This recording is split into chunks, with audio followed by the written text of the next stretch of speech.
morning or greetings, because it's not good morning everywhere.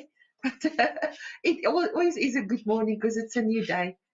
That beautiful song of uh, of the man that says, "Morning is broken like the first morning." That beautiful song, Cat Stevens. So came across this beautiful quote this morning of Albert Einstein. And it says the most important decision we make is whether we believe we live in a friendly or a hostile universe. And it's so important at the moment, and I'm extracting that from this little book of Marianne Williamson called The Law of Divine Compensation. And if you remember, Marianne Williamson wrote that beautiful piece for Nelson Mandela's inauguration about beyond, it's the power in us that we most fear. So I want to start this morning with an exercise in creating peace within. And you can use this exercise whenever you feel anxiety, concern, or indecision.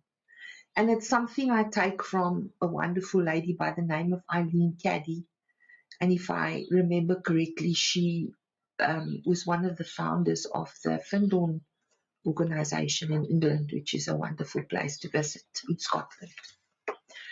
So start by sitting quietly, or if you're sitting on a chair or on the floor, and just make it a relaxed position for yourself so that you can breathe deeply and quietly, and that you can close your eyes and relax the body and still the emotions, and just tell the mind that you're now going into a sacred space where you want to reinforce and refuel and, reinstill for you the energy, the aliveness, the zest for life. So in order to do this, let's start by reaching up in our consciousness to the higher self, your source, your divine source within. And there contact and connect with the quality of peace. Not the kind of peace that we feel or we think that we find here on earth, but the peace and the quality of peace in your higher self.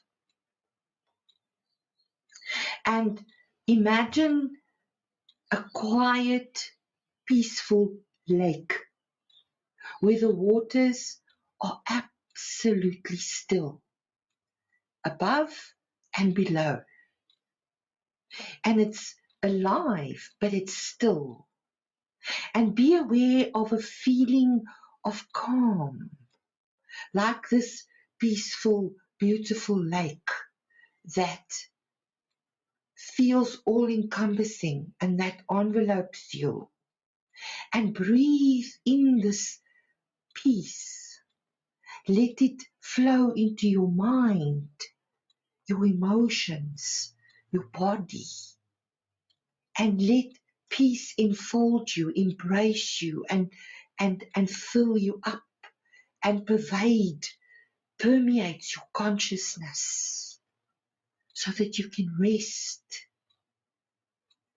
and peace is there. Now get in touch with your will here at the bottom of the ribs on the solar plexus. Get in touch with your will. Examine your willingness to make choices that best suits you, that best serves you. And very often, to make choices that best serve you is difficult and can even be heartsore, sad, difficult, because it's never easy to refuse something, whether it's good or bad. And there is no such thing as good or bad, but to go into that state of refusal Be available now that you are above the anxiety and concerns, and ask within yourself, what is the message that this anxiety has for me? Ask any other question that's appropriate for you at this time. And remember, it's not a mental process. Do not even attempt to think out the answer. Be willing to listen and receive. So now that you are in touch with your will, examine your willingness and be aware that you are above the anxiety and concerns of everyday life. And ask within yourself, what is this message this anxiety has for me? What does it want me to know? Because when you engage in communion, in communicating, then you are in the picture and you are communicating with an energy that you have identified as anxiety, of which there is a lot on our planet. And how much of this anxiety on our planet do you think is being engaged and spoken with and acknowledged that it's real? Our world is in a state of war. That's why we must constantly reach for peace in our own consciousness. You can also ask any other question that is appropriate for you in your life at the moment, at this time. And to remember, it's not a mental process. Do not even attempt to think out the answers. Listen and receive, because you listen with what happens between these two temples. This is where it begins. Just like the baby that's born, the spirit enters through the fontanelle on the head here. It enters through the head. That's why they insist that babies are born head first. Why nature insists that babies are born head first. So it's not a mental process. It comes in as a spirit, as an energy through the top of your head here. You still bear that invisible triangle that used to be the fontanelle on your head when you were born, the sacred triad. So if you are now using mental processes, reach higher in your consciousness and let there be a feeling that comes over your body, because the feelings are creating the thoughts, and the thoughts create the emotion. So the feeling will give you the mood. The feeling will give you the mood, will give you the thinking. If you're in a bad mood, your thinking is shit. So the feeling creates the mood, creates the thoughts. Because then those thoughts that are created by the feeling, you are not thinking those thoughts. It's created by the feeling. And when you are not thinking your thoughts, you are ruled by them. Because then the thoughts are just happening and you are reacting to them as if it's a reality. Because it happens between these two temples. It's a sacred process. All of us have it. None of us are exempt. But now, when you go into a space, into the higher self, when you allow the answers to come from the higher self, it's deep within you. It's not work that you can actually just grab out of the air at any time. You need to go through a process where you can connect with it. And then you wait for the answer to come. You wait for the answer to come. Then, when you can feel totality, completely, with fearless of your own feelings, because it's the feelings that create the thoughts that create your emotion. The emotion is the energy emotion. And where the mind goes, the body follows. Where attention goes, energy flows. So that's all the cliches of this world at the moment. But what does it mean? When you can, with totality, feel complete and receive with generosity the answers to your questions. Be aware of your body and open your eyes and look and see what's going on in your life, because it is denial that is reigning on the earth at the moment. There is so much denial, and it's very, very difficult for people to be actually willing to look at what's going on. They'd rather be in denial. And then when someone comes along and shows them that they are in denial, it's not a process that is appreciated by most.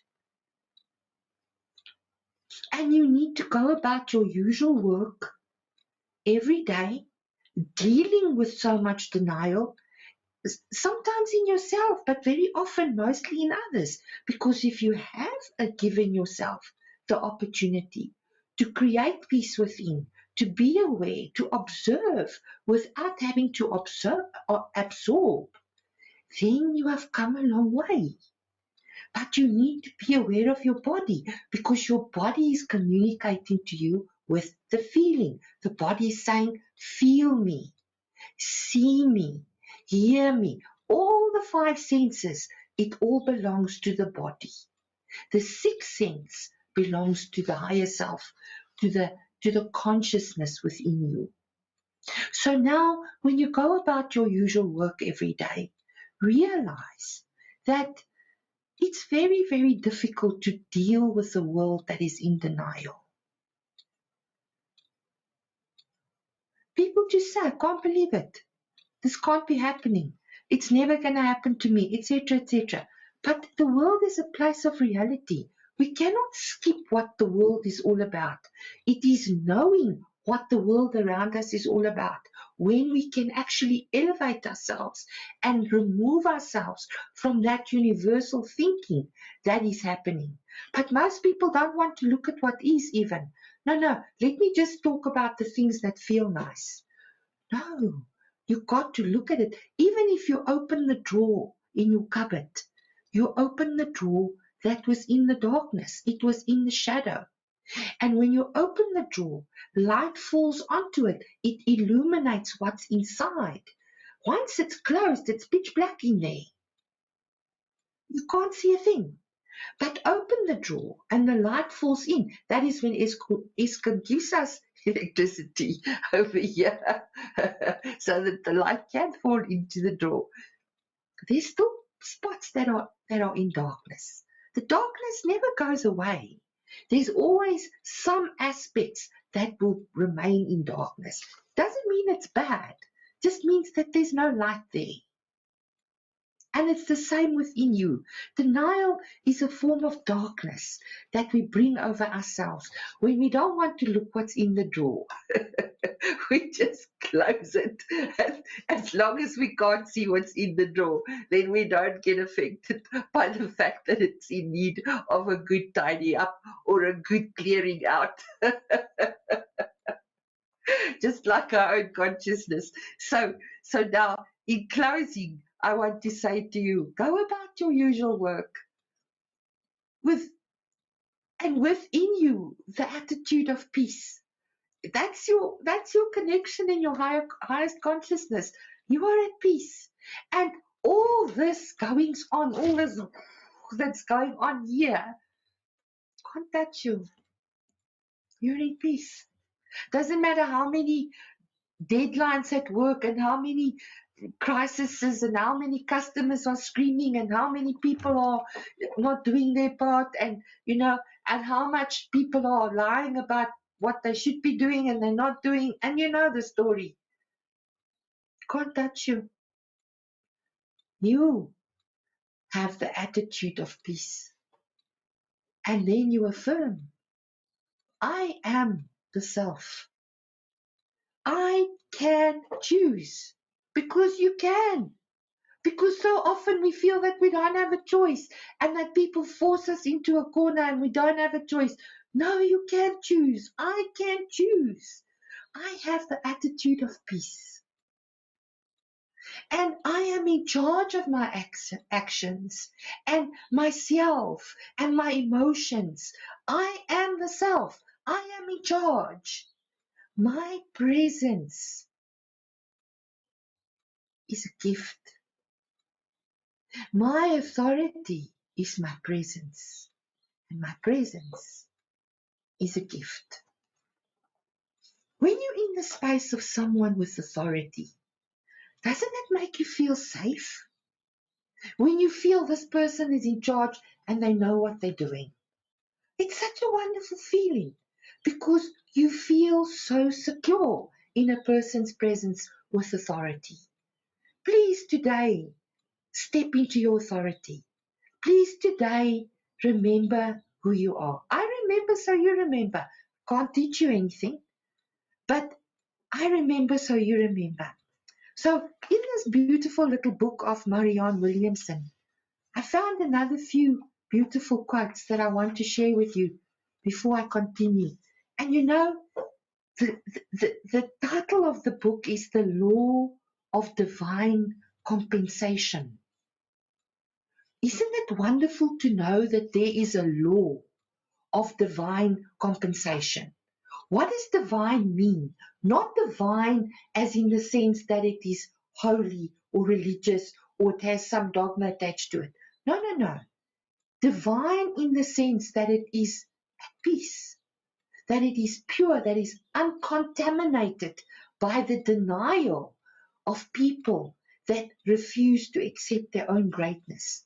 And it's called the law of divine compensation, because very often we are totally ignorant.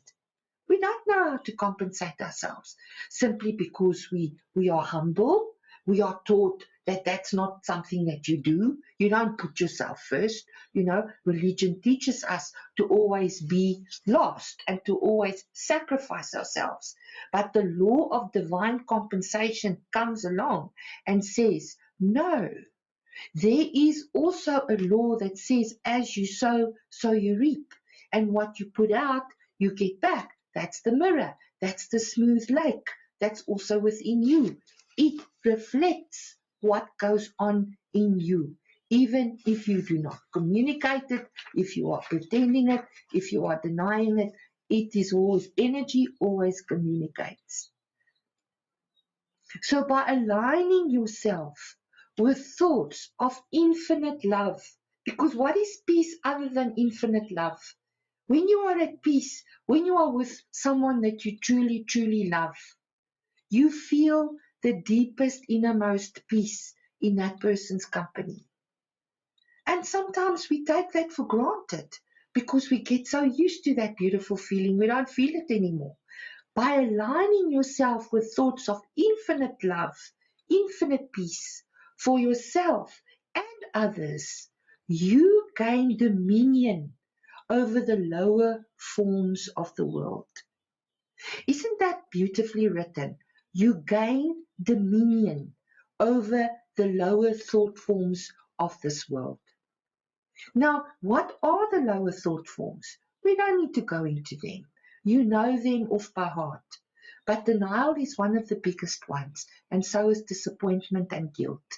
So when you can actually gain dominion over the lower thought forms of the world, you align yourself with infinite love and peace. And that is really what we strive for. And another one that really touched me that I want to share with you is faith is not just a theological principle. It's not just something that religious people think of. Faith is a mental and emotional muscle. Faith is a mental and emotional muscle. What did I say to you earlier? Your feelings create your thoughts. Your thoughts create your emotions. So now when you think, when your feelings are rotten, you're going to think rotten thoughts. you not cancel that thought. You're not thinking them. Those thoughts are happening in your head. And I'll explain that another day. But when you feel shit, you're going to think shit.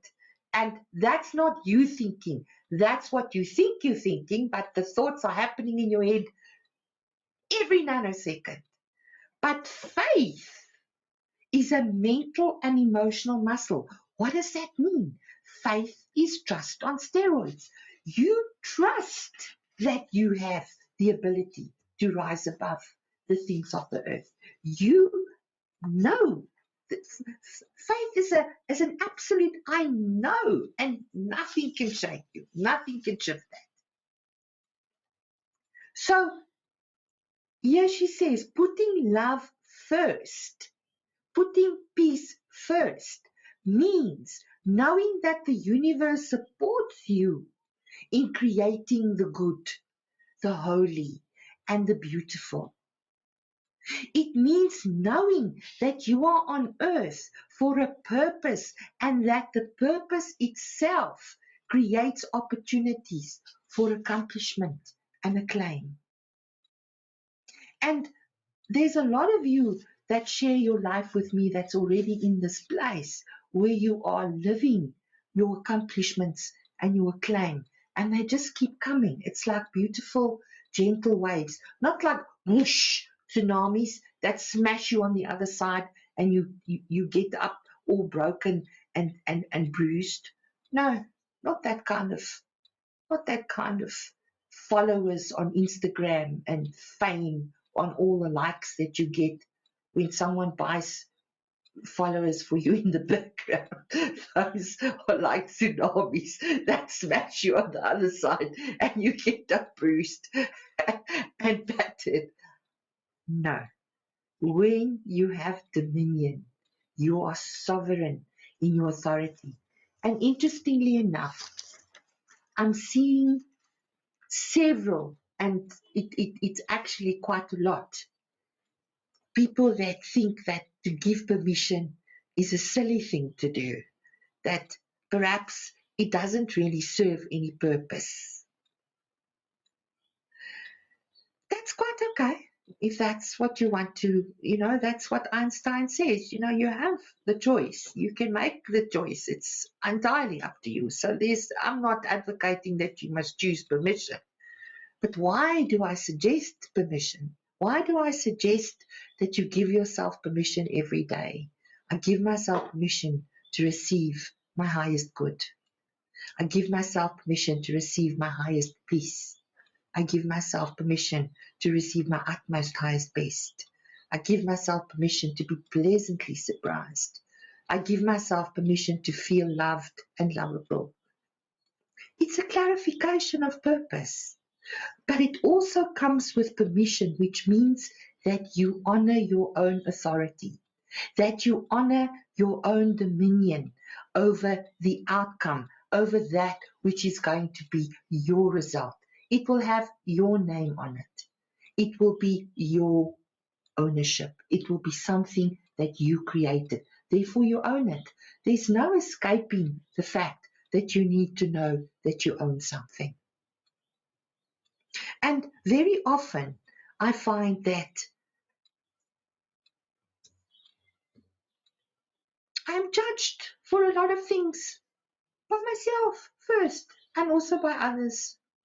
You will never escape the judgment of other people, no matter what you do. Your loved ones, your parents, your peers, your children, your spouses, your partners. You will never escape the judgment of the people that you share your life with. It's the way that we create our reality. We judge things. I like this. I don't like this. This pleases me. This displeases me. This makes me happy. This makes me unhappy. I hate this. I love this. This makes me feel overwhelmed. This makes me feel wonderful. This makes me feel like I can change the world. This makes me feel like I'm in a rut. It's always the one or the other. That's another law on this planet, and that's the law of polarity. And polarity on steroids becomes the paradox, because the greater the polarity, the greater the paradox, and the greater the paradox, the closer you are to the truth. So there you are. the need for permission is very important because you honor your own authority that way. And your psyche always listens. Your psyche always listens. It never ever sleeps. It listens to every thought. It listens to everything, every word you speak. It observes every action and it takes it all in. And that is where many of the thoughts come from that are happening in your head because it's your own subconscious mind, your unconscious mind that gives that back to you in the form of thoughts that are happening to you in your head. And it gives that back to you based on the energy that the thought is generating. So the thought generates the emotion, and the emotion is the thing that will give you the experience because energy is emotion. And if you are working with energy, you can be rest assured you are going to create something because that's how everything is created in our world, with energy. Good. So let me look at the time. I don't want to speak for too long. I've actually made a choice that I'm not going to keep you here for as long. I used to do it for 1.5 hours on a Sunday morning. That's far too much of your time. So I'm going to speak very quickly and I'm going to say to you, when will enough be enough?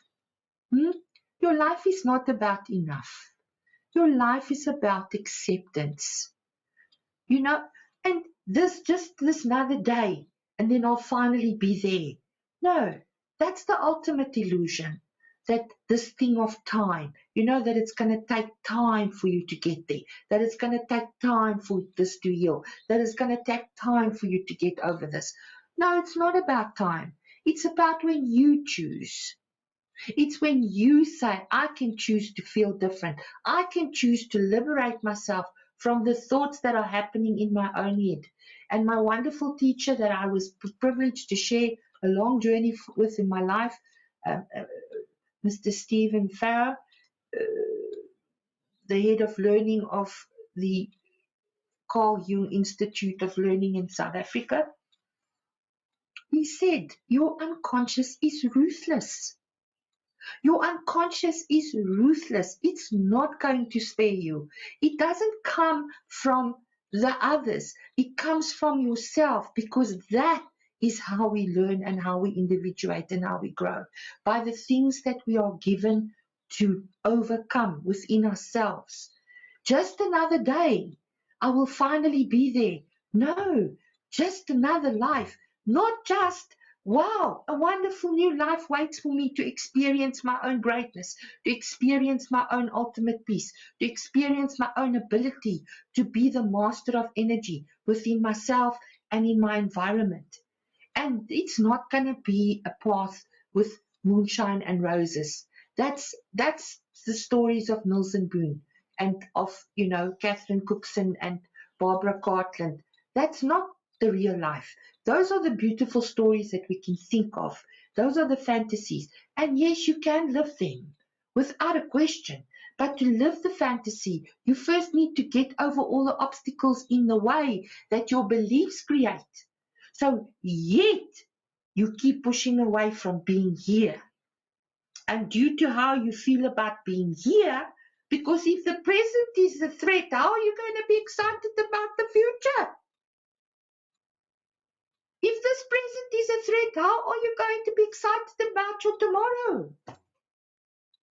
This present offers no threat. What it does offer you is things that you don't feel like doing, and things that feel difficult, and threats that hang over your head that is introduced to you from the outside, because there are many. That's why we lock ourselves in our homes. It's the way it works on this planet. It's not from today. It's been like that since the beginning of time. Since humans were on this earth, they didn't have the means to lock their doors in the beginning, and they were it was very, very treacherous. So the truth is you are already here. The truth is that you're already there. You already have it all. Why? Life never gives you more than you can handle. Never. Look at your life. Your life is testimony of it. Even when you don't know. Because the how is not your business. You just need to be willing, available, and present. And the challenges are many. But when you are willing, available, and present, you actually access something that's the beyond the limitation, beyond the barrier that was created in your own consciousness so that you can't get there. You can, but it's going to require sustained determination, and it's going to require that you really trust yourself, that you have faith. That is the muscle. It's a sacred muscle of your consciousness, of your heart, of your body. When you have faith, you can do amazing things with this body. Amazing things. And it delivers. Your body never wants to disappoint you. Neither does your mind. But it needs to be managed, because that's another law on this earth. Everything needs to be managed. There is not a thing. Just even making myself a cup of tea this morning, which I haven't tasted yet. So cheers, yes, to a wonderful Sunday, to a wonderful life. That had to be managed. I had to manage the kettle boiling. I had to manage the milk from the fridge. Everything is a process of management. I must manage the milk, I must close it again, put it back in the fridge. That's a managing process. So don't think that you're going to be exempt of all the things that needs doing. This is the way the earth works. And the ultimate illusion is time. The ultimate destroyer is time. Time destroys friendships. Time destroys people having time for each other. Time destroys. At the moment, time is destroying this earth. It's time. It's time. It's time. The truth is, you are beyond time. Yes, you've got to be at work at 9 o'clock. You've got to be at the doctor's at 7 o'clock. You've got to be, that time is there so that we can synchronize ourselves with another. That we can actually have an agreement about when things will take place. Not for the reasons that we think. The earth has been here for billions of years. What does time mean in billions of years? What does time mean in billions and billions of light years? It's irrelevant. So don't make time this coming week your ultimate destroyer. Don't make time the ultimate destroyer of things that are valuable and special. Don't forget. Remember. I remember, so you remember. It's so easy to remember the good and favor the bad, even if there isn't such a thing. Such is life. Thank you for being present, and thank you for sharing this with me. And if you're watching me on YouTube, please share and like. It helps my algorithm so that I can continue existing in that field. Have a wonderful Sunday, everyone. Thank you for your presence. Goodbye.